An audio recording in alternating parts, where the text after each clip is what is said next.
So I got this ready for when I get to it. This fight.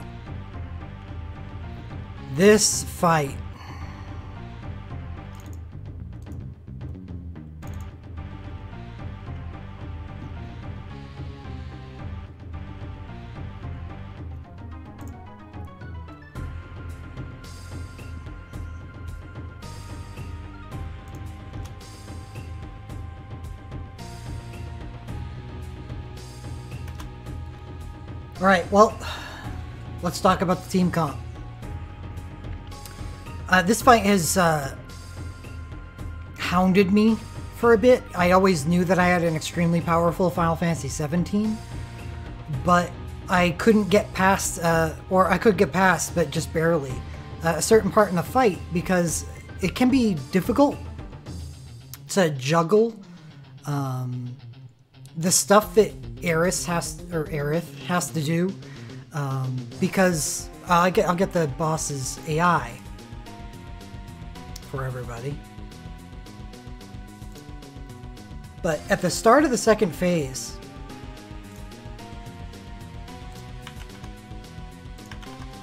there, posted that in chat.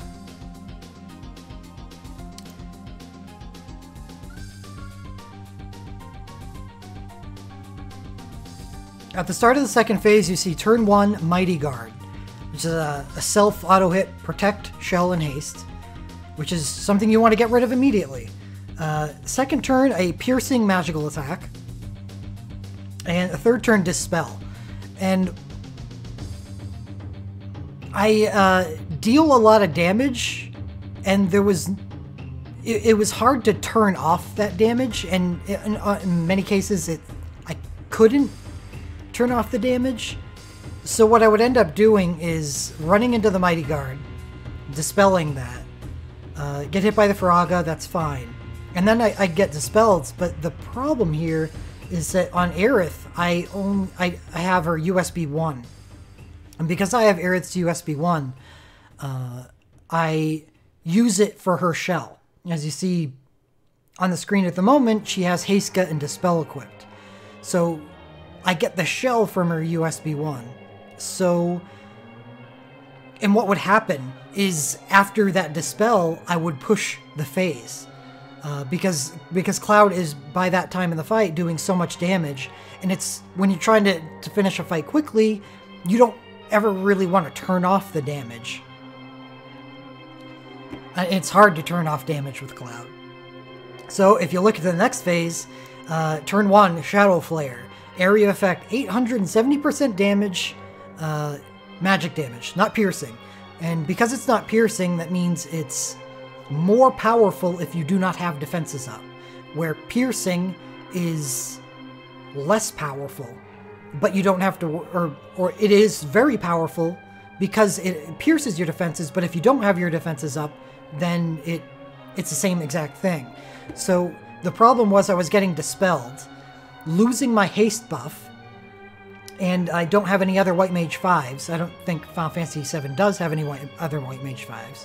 So the only way to get Haska back up would be for Aerith to haste there, but my dispel, or the dispel, removed shell as well, which made my team susceptible to the inevitable next attack, which was going to be Shadow Flare, which just kills everybody if I don't have shell up.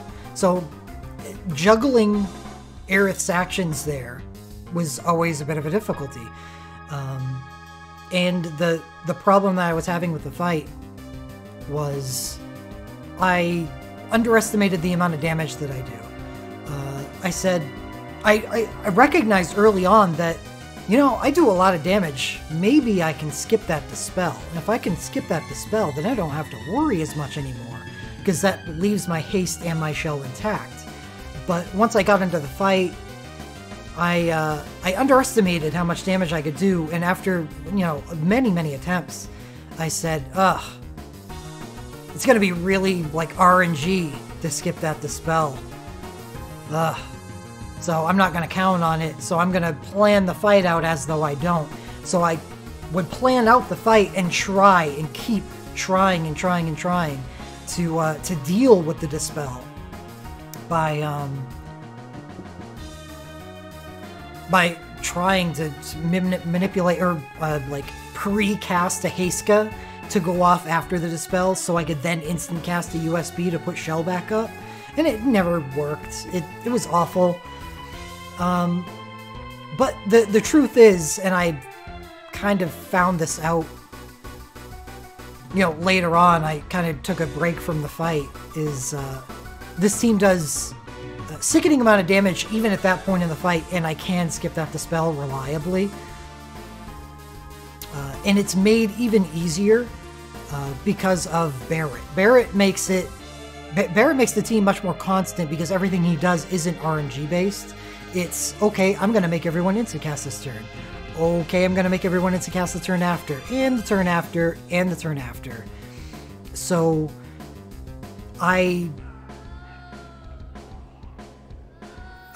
it gives me consistent and quick damage output that allows me to skip the Dispel. So I only get 2 actions into Phase 2, which is ideal because the team does so much, and Aerith is such a ridiculously, as far as like health points based healer is concerned, she's got to be the best. She's up there with Alara because her Legend Materia 2 it gives her a really good chance to do a Medica, the same sort of Medica that you would see on the Command 2 of most bursts, or healer bursts, just by doing a single target heal attack, or heal command, or heal, or Curada, or whatever. So the amount of healing she does over the course of the fight is a lot, and I underestimated that. So what I would do in previous versions of this team was I would use her USB 1 early, and because I was using her USB 1 early, that meant that I needed Curada on her because she obviously needs to do something. She needs to heal the party from that point on. I don't do that in this fight. I rely on Aerith's incredible healing, and I don't use Shell, even though this boss uses a lot of non-piercing magical attacks. I use Aerith's BSB2 instead. Because the best part of Aerith's LMR, which I do have, and her LM2, the thing that allows her to do Medicas, is that the more times that you can single target cure, the better. So her BSB2 has an instant cast Curaja command. So there's a point in the fight where I run into those non-piercing attacks, which do a lot of damage, and just heal the fight strictly by instant casting that single target command every turn for like 5 turns. And she doesn't need amazing RNG to keep everybody up, but she does need a little bit because, well, that's the way she's built. I know, Paranoid, that I actually am talking about that. I do have Shell, but I don't cast Aerith's USB 1. I cast her BSB 2, so I don't have Shell. But I do, because of those instant cast Curaja commands, am able to generate enough Soul Break points where her second Soul Break can be her USB 1. And because of the way the damage goes in the turn manipulation, you see that her second phase, she does the Mighty Guard, and the Faraga second turn, well, and we skip the Dispel, the next attack is the Shadow Flare in the next phase. So what I'm able to do is generate enough Soul Break points for her second Soul Break to be her USB 1 that heals the damage that the Piercing Faraga does. I don't care about the Piercing because even though I don't have Shell up, because Shell doesn't do anything to a Piercing attack anyway. So I use her USB 1 after the Faraga, and then I have Shell up for the Shadow Flare.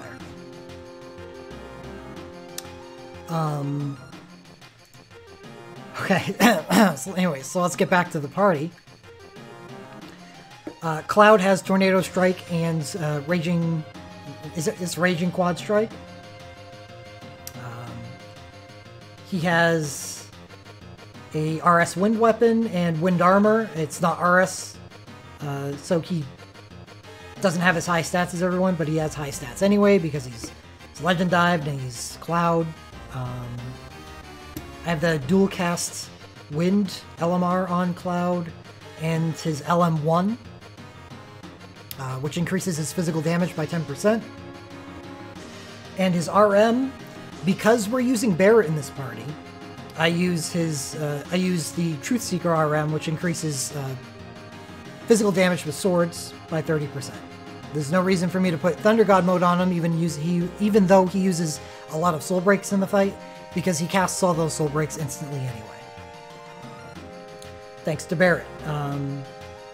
Aerith, already talked about her and why I have, or am able to use Peiska and Dispel on her, because her first soul break is her BSB2. And that's how she heals the fight. She uses Lionheart here because it's like the Magicite fights, it's my third option. And she only needs to use 2 soul breaks over the course of the fight, and Lionheart is enough for that. So the higher yield soul break materia go to Barret and Zac, who need them more. Is it better? Yes, it is better. It's a multiplicative versus additive buff thing. It's not that much better. It's very, very slim increase in damage over the wind RM. But it does exist.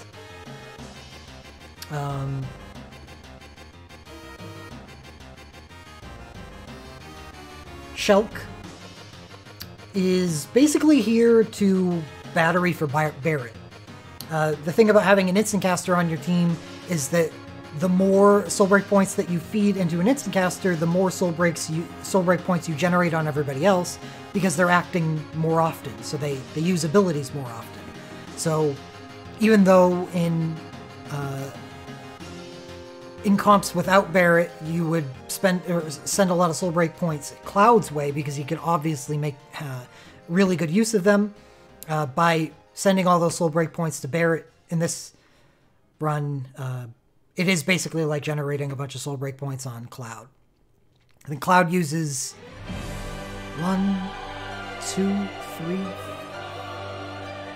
2,250 soul break points over the course of the fight.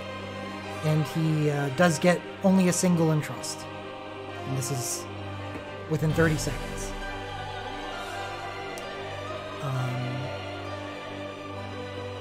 Shulk is in the center position because she is a tank.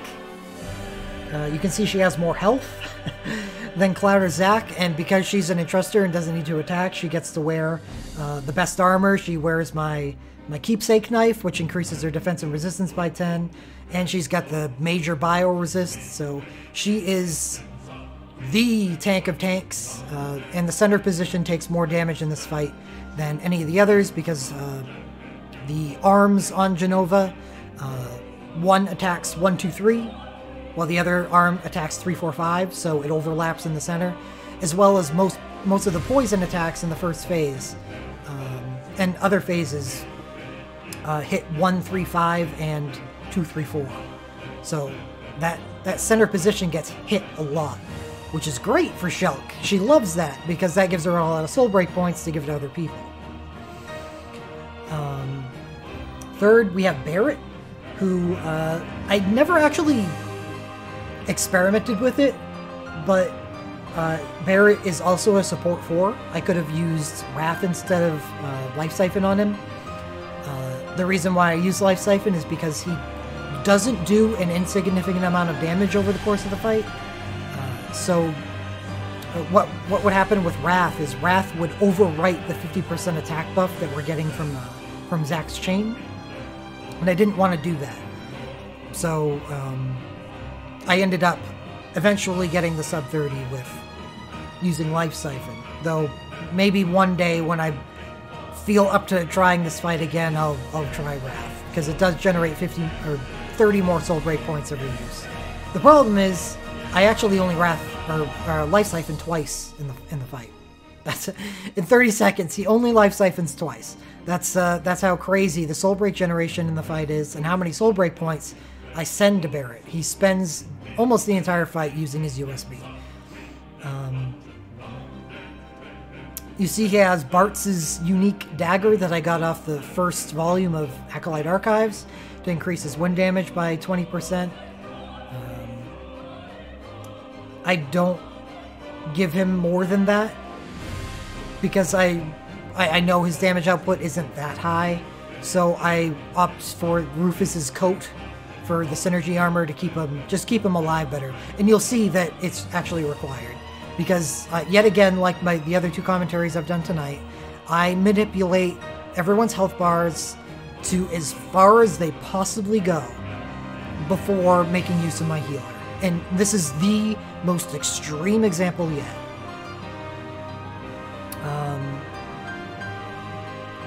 And last, we have Zack. Of course, the counterpart to Cloud. He has Flash Disaster, which even though Zack ends up instant casting a lot over the course of the fight because of Barrett, Zack uses Flash Disaster for the extra soul break point generation.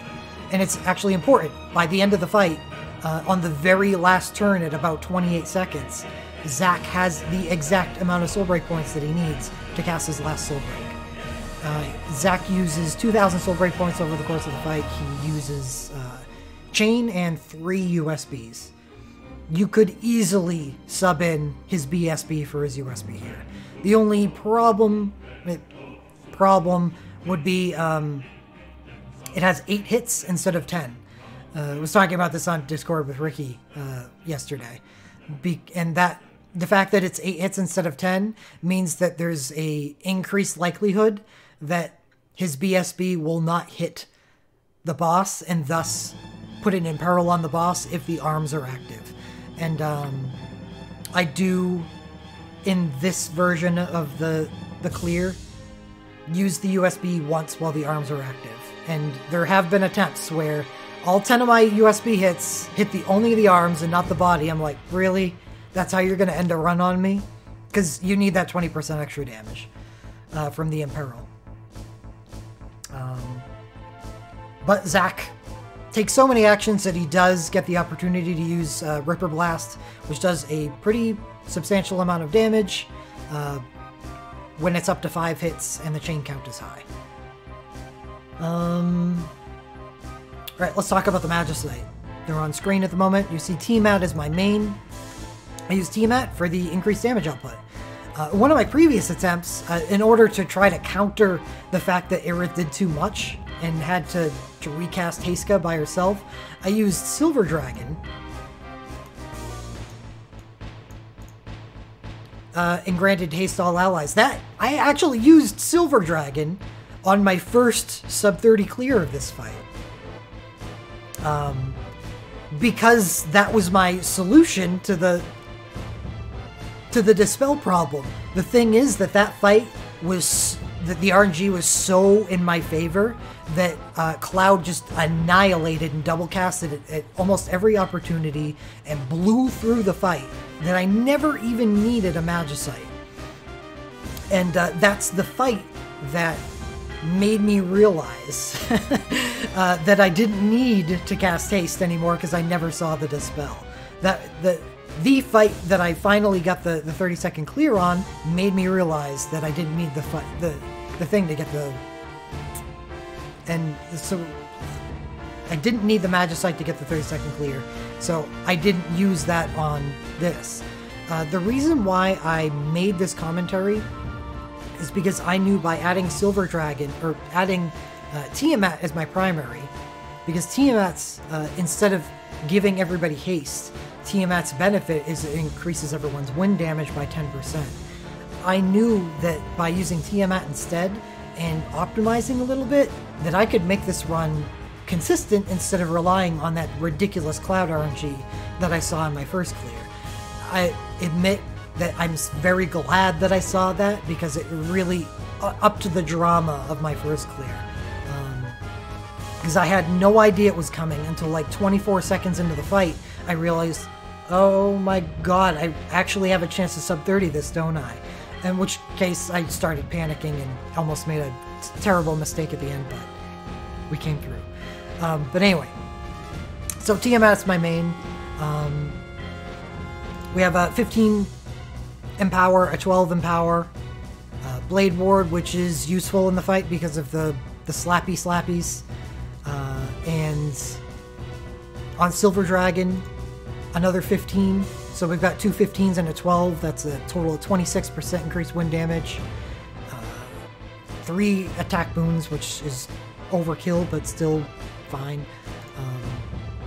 Deadly Strikes, which is always welcome in a team with Cloud. I wouldn't mind another Deadly Strikes on a team with Cloud. And Precise Strikes, that helps out Barrett and Zac to get the benefit of all that crit damage from Zac's Chain and this Deadly Strikes. 2 Evrays as usual. Spell Ward instead of Precise Strikes here. I would like another Precise Strikes, but as you'll see, there's no way I survive the first couple turns without this Spell Ward. Because this is 3% extra spell damage, or spell protection, because it's the second Spell Ward. Health Boon, I can't survive without this Health Boon. And I use a Famfrit here, but as you'll see, this Famfrit is basically a Gizmaluke. You don't need this Famfrit because it is 2 dampens. You inherit a dampen onto a Gizmaluke and it becomes this, which is 2 dampens, Spell Ward, and Resistance Boon. Because this is a Gizmaluke inherited onto a Famfrit. It's just a Gizmaluke with slightly better stats.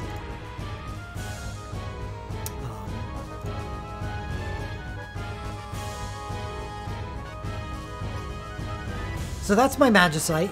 They are very good for 4-star Magicite.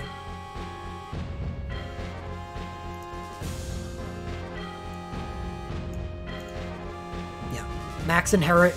I went the full 9 yards.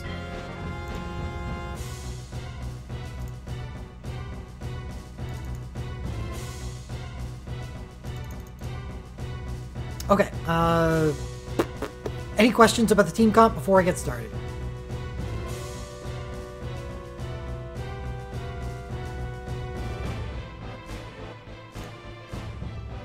There it is. The blob herself.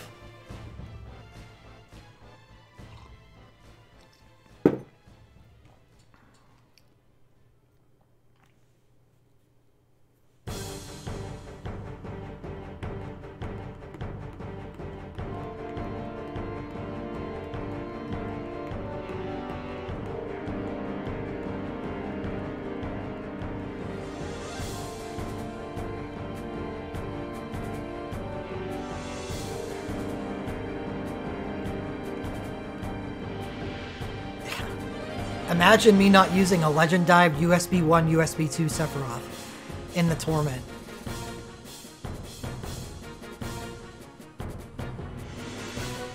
And that's a good, as Paranoid brings up, it's a good thing I did. Because he wouldn't want to kill his mommy. Alright. Let's start her off. First turn's a Tornado Strike. Pesca, obviously. Wrath. Life Siphon, and Zac, you're gonna see, does make 2 relevant Flash Disasters to start the fight. Even though I wait until Zac's 3rd turn to use Chain. So those first two Flash Disasters don't really do that much. You see, I target one of the tentacles here.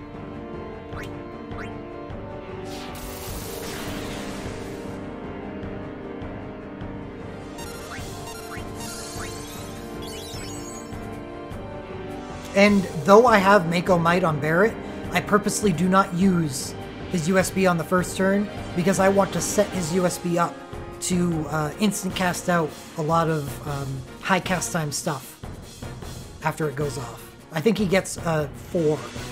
3 Soul Breaks and the Magicite. There's an entrust to to Barret, even though he doesn't need it. The reason why is I wasn't able to talk about in the previous commentaries, but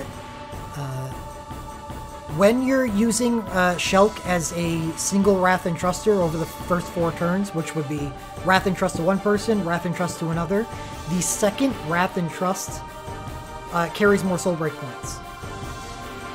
Because Entrust itself generates Soul Break points, but it gives them to you after you've entrusted.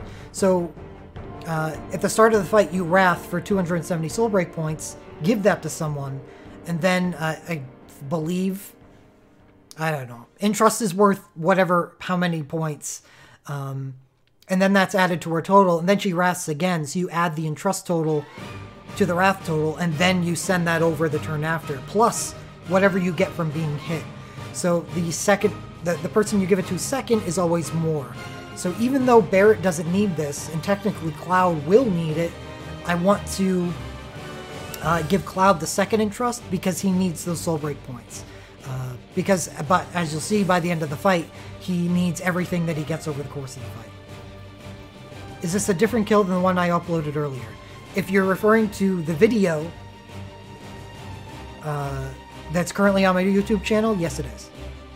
This is done pauseless for the very purpose of making a commentary on.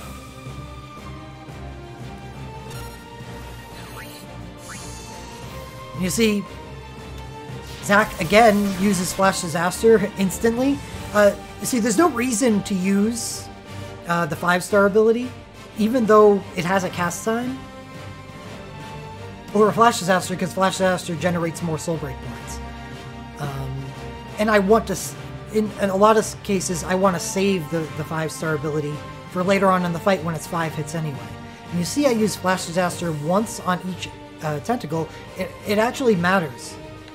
By doing that, I remove RNG from the equation for killing the tentacles. So Cloud doesn't need to double cast either of his tornado strikes. They will die on the same turn no matter what. And that little bit of damage that he puts down on them is actually the difference.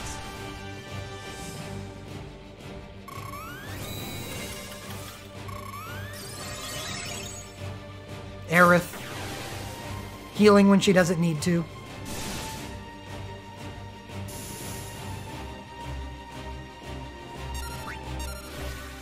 So, you'll see here, I chain on Zac's 3rd turn, and there's a reason for this. Because I knew that this would be a 30-second fight. If you recall the first video, the one where I got my first kill, I used Zac's chain on the 1st turn. Because I was anticipating at the start of that fight that it wasn't going to be 30 seconds.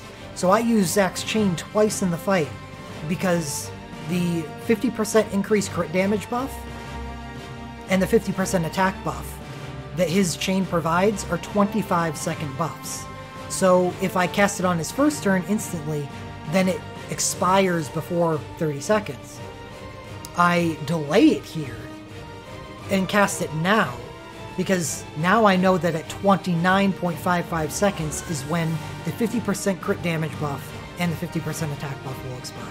So this chain lasts me for the entire fight. Well, this crit damage buff lasts me for the entire fight. Since chains only last 15 seconds, I do recast the Realm Chain, which is more powerful than Zac's chain. And that's what I take advantage for really putting out the damage in the second half of the fight.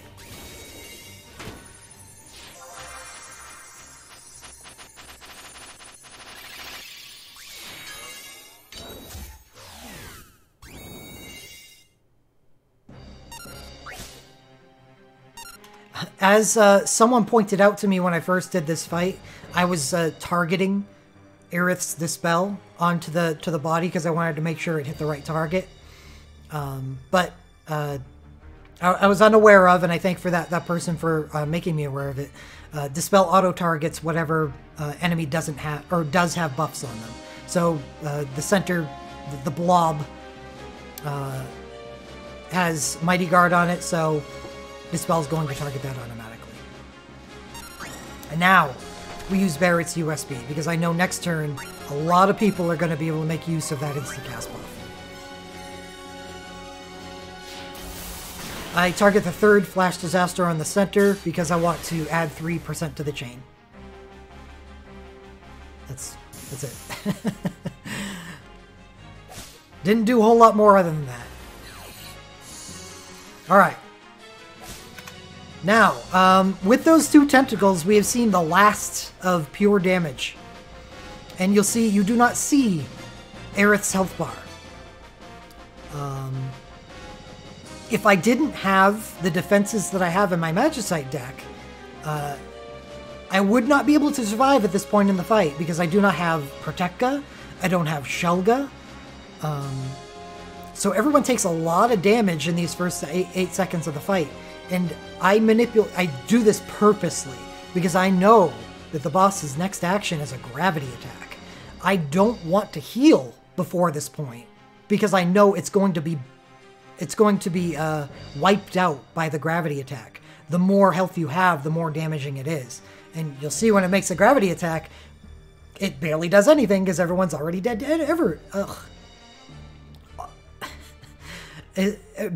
Everyone is already basically dead anyway.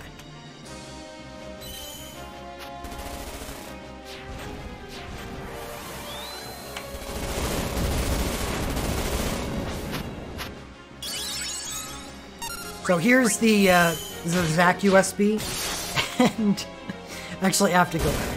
Just because of what Will said too, it's perfect. Note where the cursor is on the screen. I didn't get a chance to in my previous 2 commentaries tonight, but I always like making note of this. Even when the UI disappears, for a Soul Break or a Summon or a Magicite, the UI is still technically there for the purposes of some things.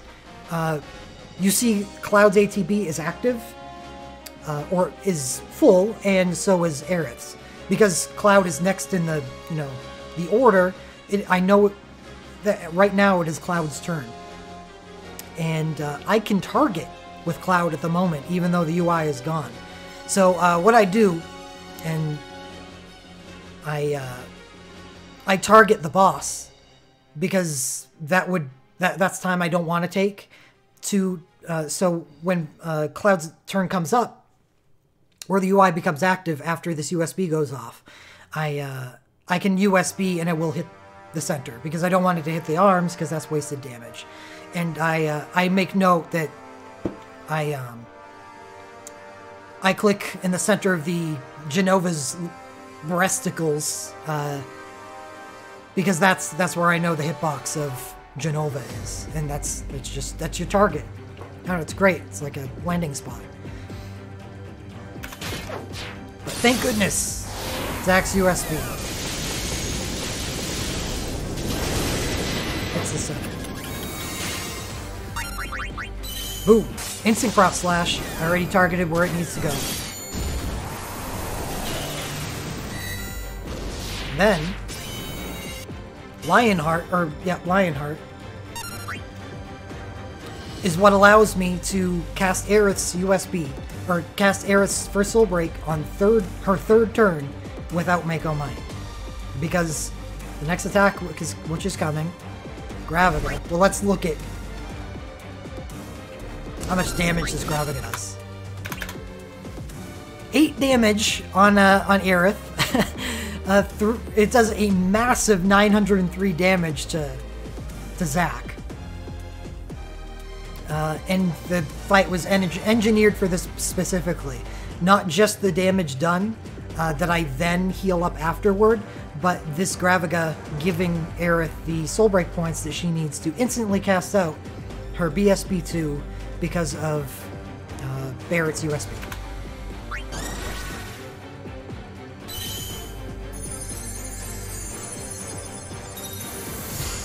We still do not have Shelga, because I elected to use her BSB here instead of USB. Barrett instantly casts Tiamat, and you'll see her left tentacle Has a fair amount of health on it.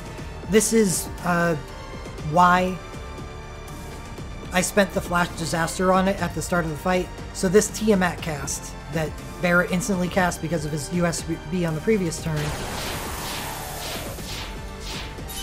wipes both tentacles out. I experimented with runs where I hold Barret's action and let the tentacles slap me again to generate, was it 275 more soul break points? But I actually can't. If that happens, then everyone just dies. Or, well, somebody dies. So I can't afford that. Because healing with Aerith from this point on, because we don't have Shelga, and the boss is using a lot of non-piercing attacks, is actually kind of tough. And I need all the healing that I can get.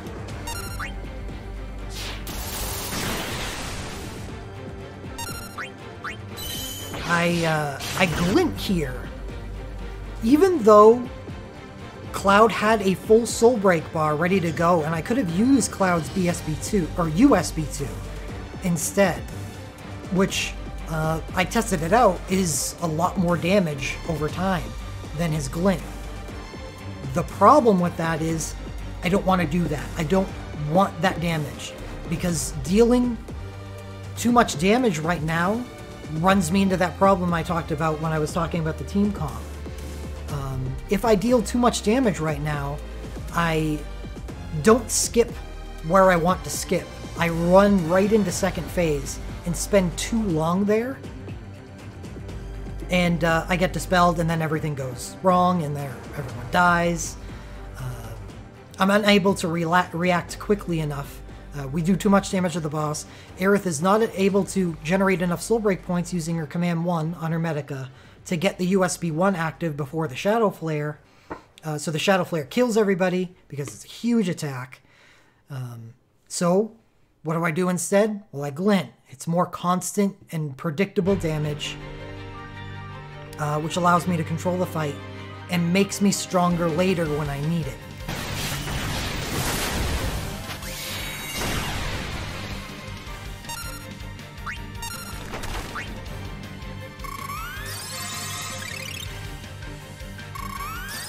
Aerith just doing Aerith things.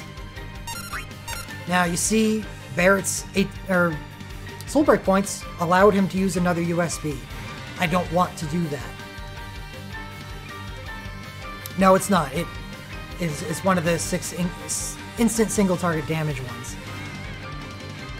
I do not want to use Barret's USB because what I learned very recently with Behemoth King is that it's really detrimental to have your instant caster slow cast out the thing that's instant casting. I learned that with Raijin. So what I would do in the Behemoth King fight was always make sure to have Aphmau use her USB before Raijin used the Super Soul Break, so I could instantly grant instant cast, which keeps the instant cast chain rolling on everybody. So rather than use Barret's USB now to give everyone an instant cast charge earlier in the fight, I wait until the time is ripe, right at the end of first phase, and then I start. And in doing that, allows Barret to Life Siphon this turn. It allows Shulk to Wrath again this turn, and allows me to generate so many Soul Break points that Barret USBs every single turn from phase 1 to dead for the end of the fight, for the entire fight.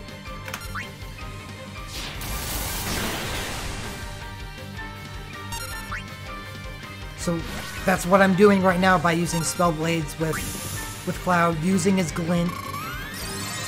I'm holding back my damage until I need to start skipping everything.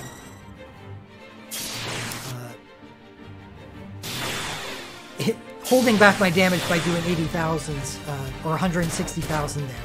But I need to do 160,000 there. Otherwise I need to get damage from other sources, or I don't get to the end of phase 1 where I want to. So right now we're at the very end of phase 1, because I want to take a Gravaga from the boss at the end. Now you see, we've done that life siphon. We're wrathing like crazy on Shulk, and Barrett's about to send his USB out. We've hit the go button. We're ready to go. We got the new chain up, which is more powerful than Zack's chain, but we still have the 50% crit rate and 50% attack. No, not crit rate. 50% crit damage and 50% attack from Zack's chain active for the entire fight. Zack uses another Flash Disaster there, even though he has a 5-hit Ripper Blast available. The reason for that is, on the previous turn, I used his quick cycle to cast the chain, which means it removed his quick cast, I believe. So what I did there is use another Celerity ability, or Wind ability, whichever one it's triggered by, to grant him another charge of quick cast. Actually, it doesn't matter, because he's going to get instant cast next turn anyway. But the reason why is I don't want to slow cast out a Ripper Blast at this point. I want to use a Flash Disaster to act instantly, so he's ready to go for next turn's instant cast, and the Soul Break points that he generated from the Flash Disaster are necessary, as we'll see on his next turn. After... yeah, it's a lot of talking. After Aerith's BSB2 gets cast, her turns line up with Jenova's turns. So what I do is, after every time Jenova uses a bio, because Jenova bios every turn except for the Graviga turn, that after the bio is when I instant heal, because that way I reduce overheals. So, bio, heal.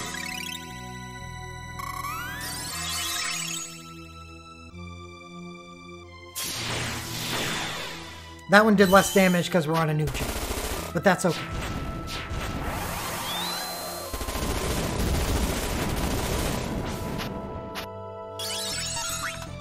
And all those Soul Break points that Shulk just gave to Barrett.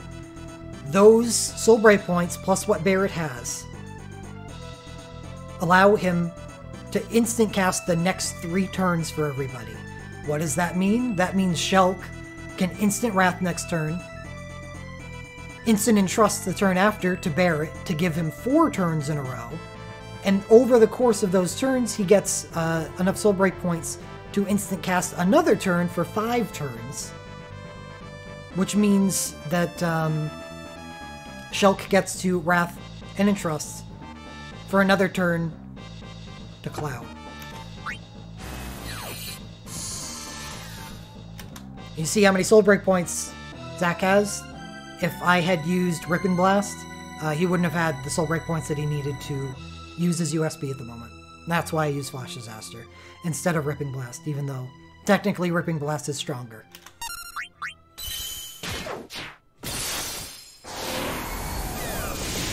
Now we're up to 40% in peril on the boss.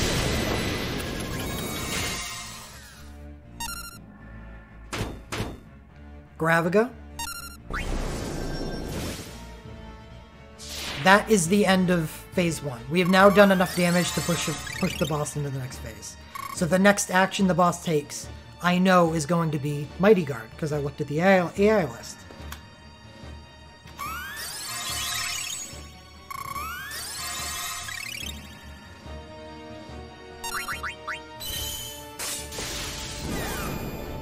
Because we never want to let USB 1 fall off. We recast here, get a cool, like, 240,000 damage out of it. Everyone used their instacast charge for the turn, so there it goes back at it. Who's next? Shulk. She entrusted last turn, and look at how many Soul Break points she generated.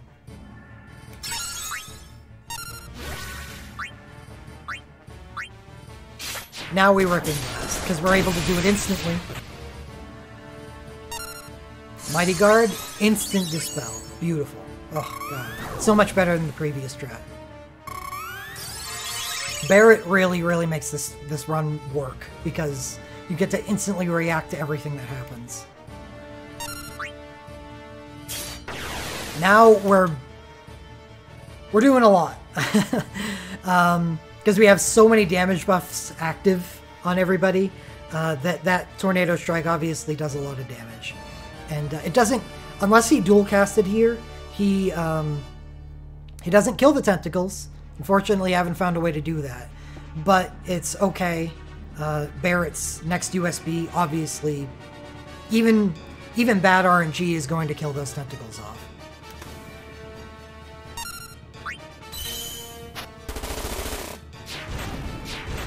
You would much prefer that the tentacles were dead, because all 15 of these attacks would add to the chain, but hey.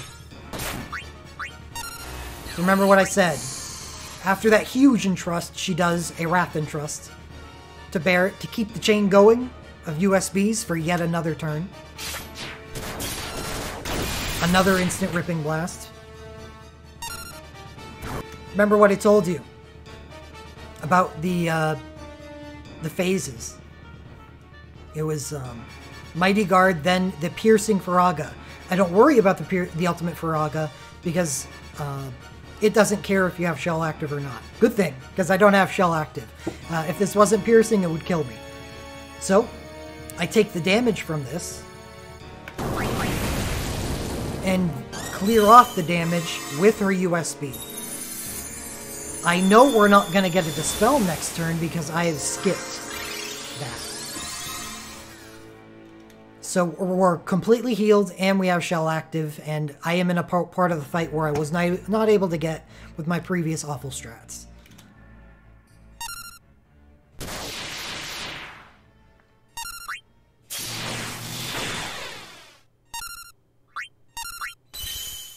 Yes, Cloud is in Cray Cray territory.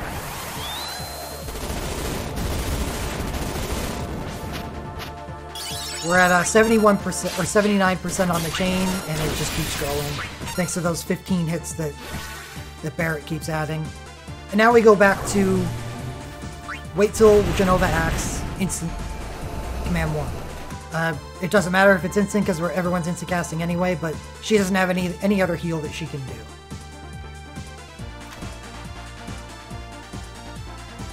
So we cast and we hope we get a Medica or something. We didn't, but it's okay at this point. Okay, now Cloud's just going shit crazy. That's 15 attacks of at least 20,000.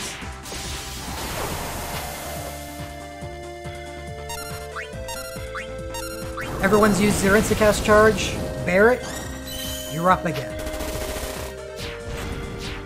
Add 15 more percent to the chain.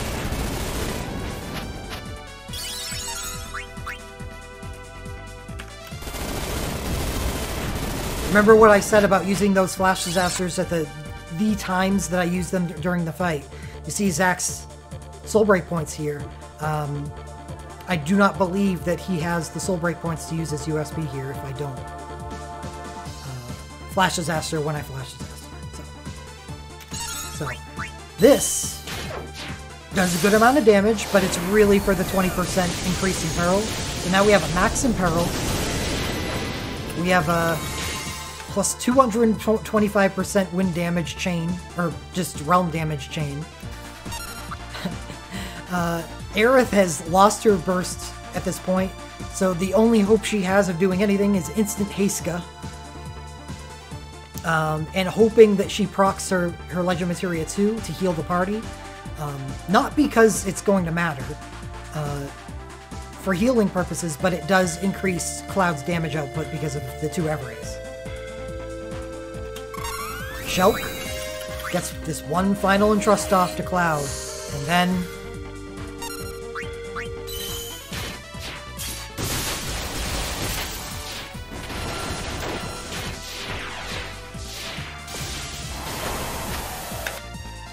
I added it up.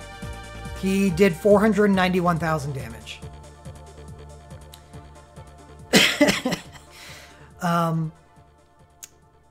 That right there is the reason why I'm not really all in on 3-hit arcanes, because I know 300,000 damage in a single turn is gonna be the low end of what someone can do when you have Cloud USB 1, Sephiroth USB 2, or an Awakening with a 21 hit Arcane, or anything that hits, you know, a bunch of times, more than 3 times.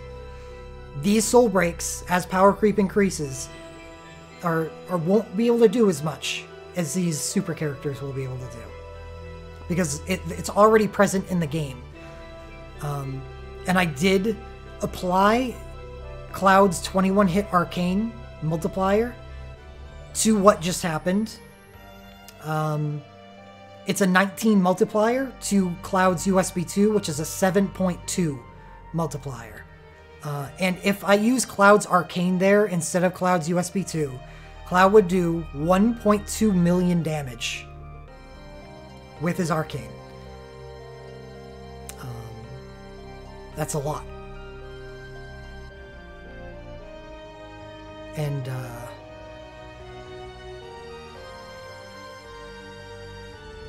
he is a busted character. He's a busted character.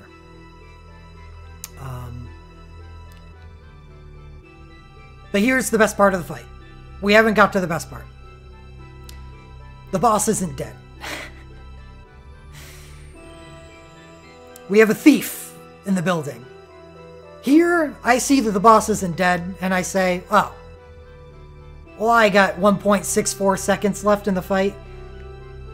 I can just flash disaster with Zack. That's alright. That's if the instant life siphon next turn from Barrett doesn't kill the boss. But we have a thief.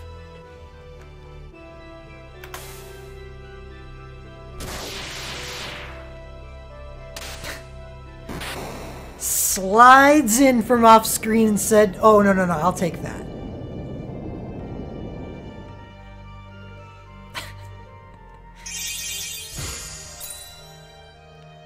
How, after dealing 491,000 damage in a single attack, the boss is still alive enough for Tiamat to just walk on the screen and say, alright, no, I'll deal the last hit. I am happy that it ended like that.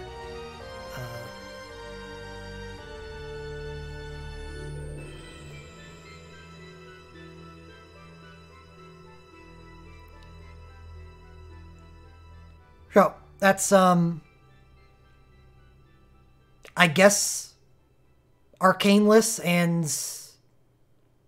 Aerith USB 2 lists, Sub30 Jenova. It was a pretty nice run. I'm pretty happy about it. And I owe it to Barrett. I'll eat crow, and when I pulled Barrett's USB, I thought it was good. I didn't think it was this good. It is so much better than I thought it was.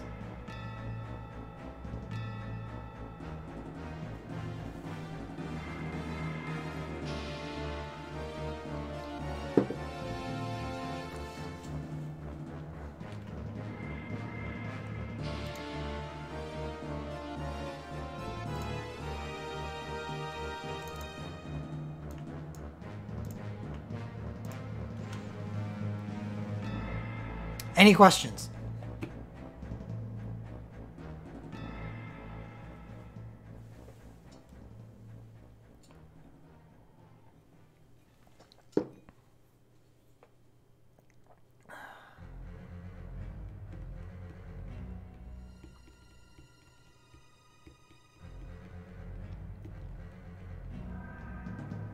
This is a really fun run. Yesterday I was having trouble getting the right one. Aerith does need to, like I mentioned, Aerith does need to get some RNG in her favor to sufficiently heal the team to survive that piercing Faraga during that middle portion of the fight. She got insane RNG on that run. It doesn't have to be that good.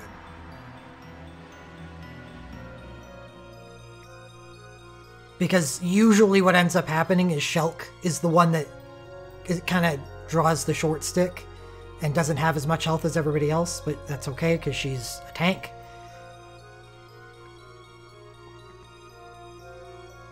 and she survives that. And as long as the team survives that, I'm in the clear. Because then I have Aerith's USB 2 active. Her USB 2 also has HP stock 2000, so everyone gets full healed. And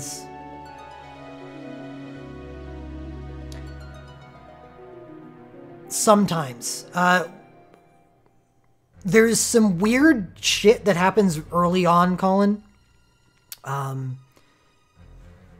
me see if I can... USB 1, yeah. Did I say USB 2? That's wrong. Hold on, I'll bring it back up on screen.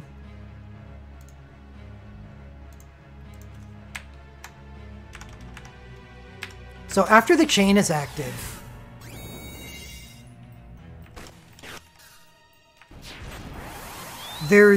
because this and Zach's USB are random target, there can be low damage runs on the boss.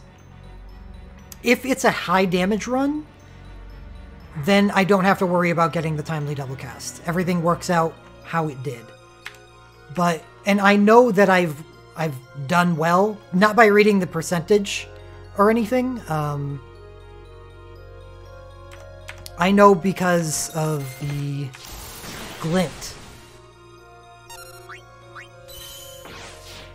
I could read the percentage, but when I see the glint is only doing 8100, this is the lowest I've ever seen it do. On some runs it does 9,000 or over 9,000, and those are the runs where I don't need the double cast. I know it doesn't seem significant compared to the 80,000 dual cast, but that makes the difference.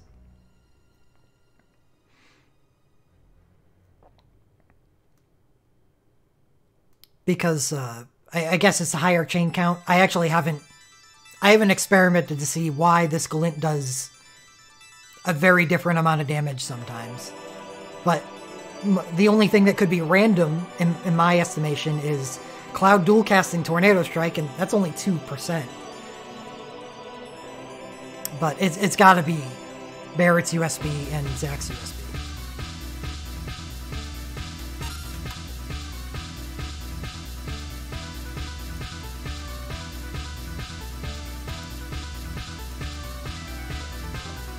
So that is a fair amount of things that do need to align with Aerith's RNG and proper damage RNG to get the right Jenova actions.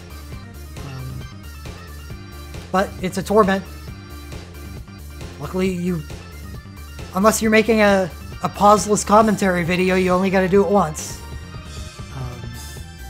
So you can fish for, and this wasn't a terrible RNG run. It's not like Cloud needed to dual cast and get good chases on his USB 2. I never even used his USB 2's chase.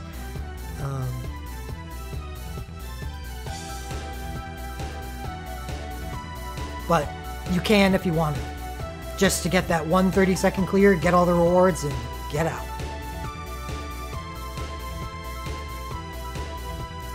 On all of my Magicite clears and Sub30s like that, you'll always hear me go, no, I may get a kill. And the first kill is always exciting. But from that point on, it's, okay, we're going to start working on making this consistent.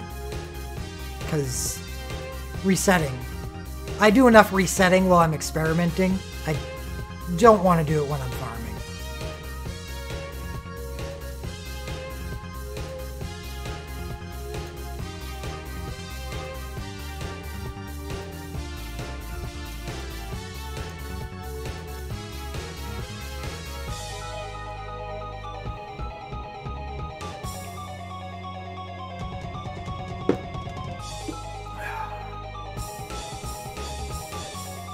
I need to go through this video sometime and add up the total amount of damage that Cloud does over the course of the fight.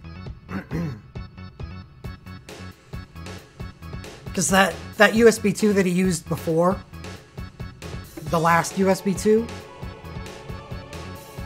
was no slouch.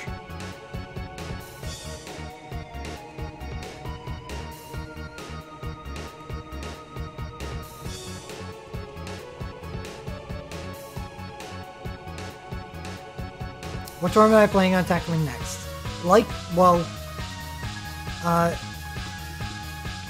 Final Fantasy VI. I'm going to give Final Fantasy VI a try. Yesterday, someone asked that same question, and I said none. I'm probably going to put them all on hold until either I need rubies for something, or 4th anniversary when I'm going to hopefully clear a few of them at least. But I decided to give Final Fantasy VI another shot because I forgot about Magicite. When I tried out Final Fantasy VI a couple days ago, I got surprisingly far, half-assing it with a bunch of undived, using 5-star abilities when I could be using 6-star characters, and I didn't want to expend the resources on those characters just to find out that I didn't actually get any.